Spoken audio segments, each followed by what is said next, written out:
please list all the factors which break a person's fast? Does vomiting and bleeding inside one's mouth cause one's fast to be broken? Well, this question is extremely important for each and every Muslim, because this is related to our own forms of worship. Knowledge is divided into two types.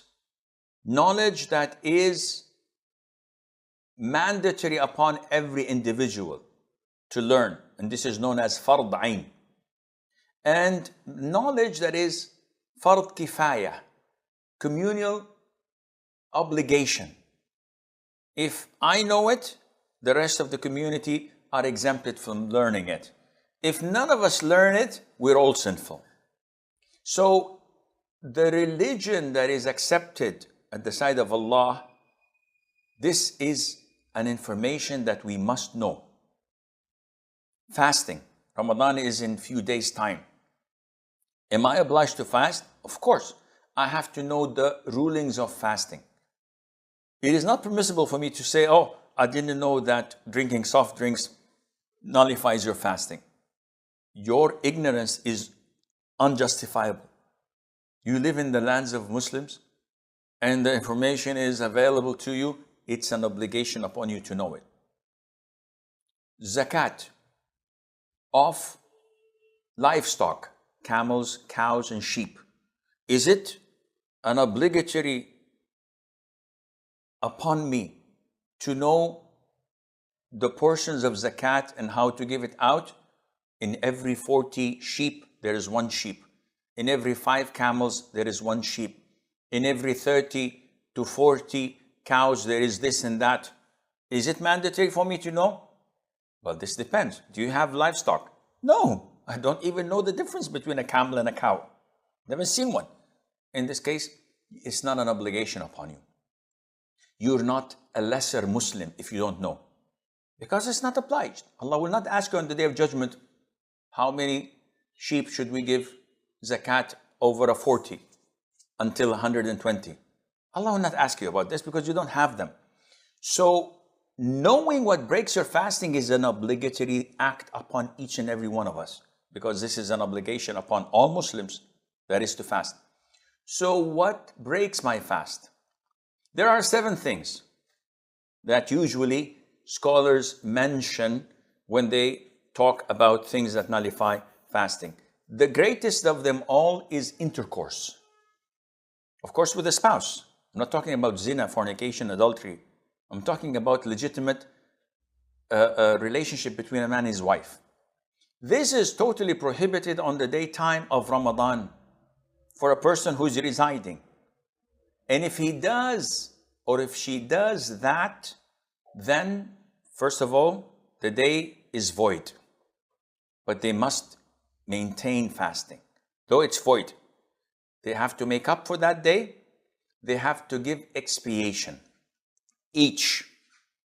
And the expiation is to free a slave, or to fast 2 consecutive months, or to feed 60 poor person, not to choose of these 3, but to take them gradually. If you don't have a slave, you have to fast 2 consecutive months. If you're sick or unable to continue or complete these 2 consecutive months, then you have to feed 60 poor person. If I'm totally broke and I cannot feed any person, there's nothing for you to do. So this is number 1.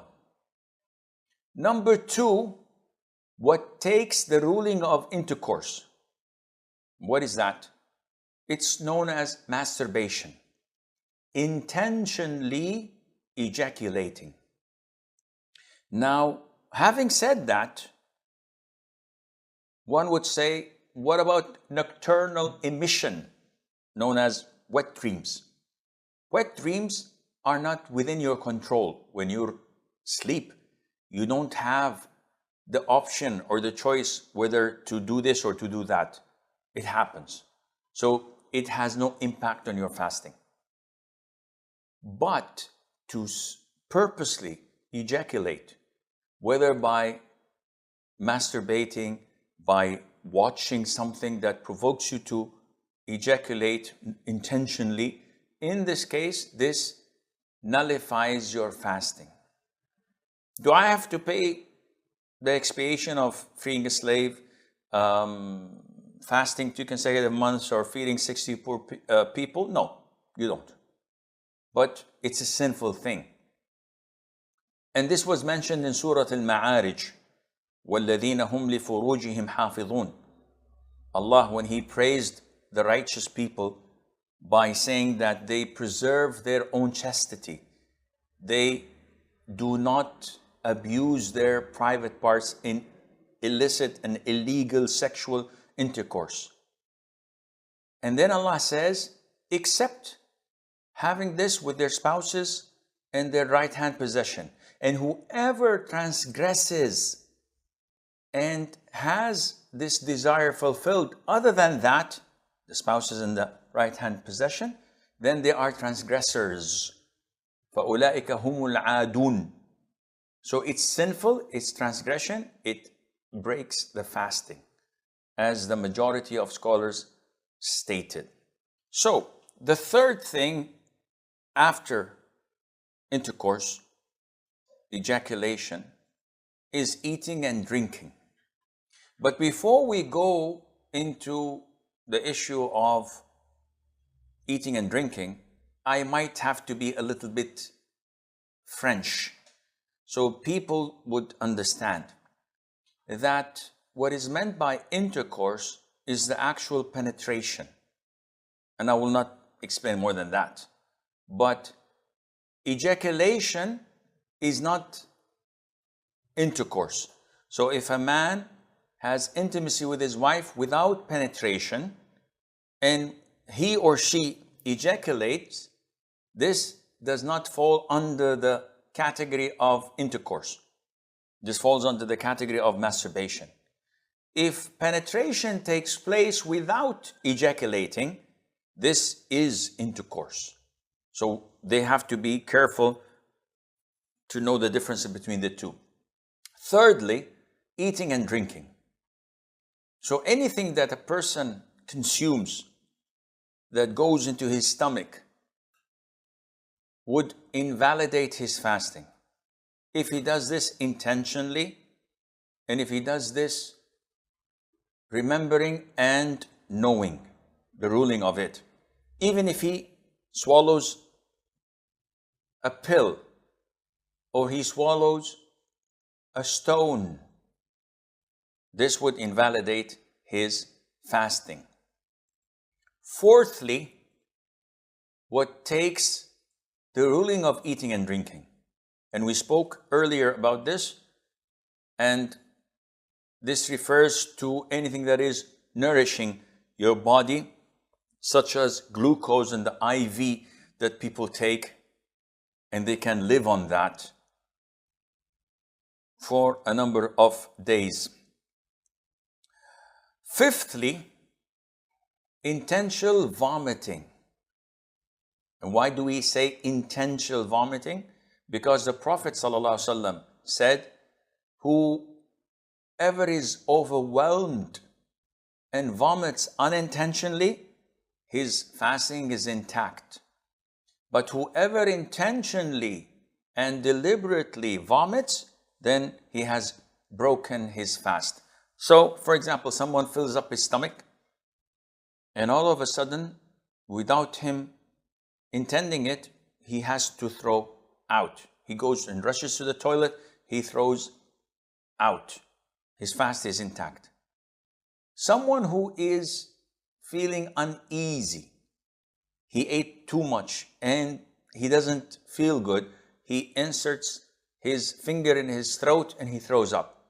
His fasting is invalid because he did that intentionally, whether by inserting his finger, by smelling something repulsive that makes him throw up, the same ruling.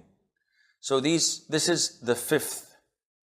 And the sixth thing that nullifies fasting is also unintentional, which is menstruation and postnatal bleeding. This is something that happens to women, and it's not by their choice. It's something that Allah Azza wa Jal decreed upon them. Once it happens, the fast is void and they cannot fast. And finally, an issue of dispute, which is cupping, in Arabic known as hijama. This is done by slashing the bottom of the neck or the back and sucking out rotten blood. And this is a prophetic means of healing. It is perfect for high blood pressure and for migraines. Those who suffer from migraines, once they do this, they are relieved for like 5-6 months from their migraines. And the Prophet ﷺ instructed us to do this cupping or hijama. And he himself did it, ﷺ. The scholars differ whether this breaks fasting or not. I'm inclined that it does not break your fasting or affect it, but we mention it because a great number of scholars say it does. But if a person has to do the random check of diabetes, or he has to take a sample of blood for lab tests, does this fall under hijama? The answer is no. There's no problem in doing that. What about blood donation? Well, if you're going to give a pint or two of blood, this takes the same ruling as hijama because it would make you feel weak and weary to those who say that hijama breaks your fasting. Those who say it doesn't, as long as you're still fit and able to be active and to function well, then this has no impact.